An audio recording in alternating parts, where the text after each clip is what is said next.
When we think of Adam and Eve, often our first thought is of their idyllic life in the Garden of Eden.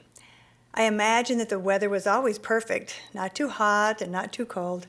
They also were given commandments to obey and had different ways of approaching those instructions, which caused some initial anxiety and confusion.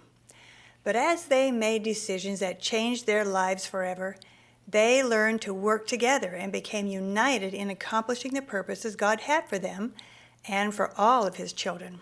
As centuries and then millennia came and went, the clarity of men's and women's inspired and interdependent contributions became clouded with misinformation and misunderstandings. During the time between that marvelous beginning in the Garden of Eden and now, the adversary has been quite successful in his goal to divide men and women in his attempts to conquer our souls.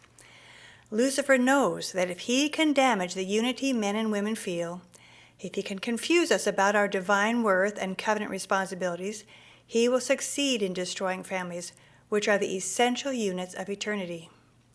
Satan incites comparison as a tool to create feelings of being superior or inferior.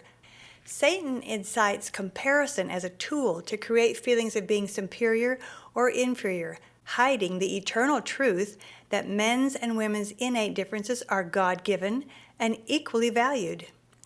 His goal has been to foster a power struggle rather than a celebration of the unique contributions of men and women that complement one another and contribute to unity. Unity is essential to the divine work we are privileged and called to do, but it doesn't just happen.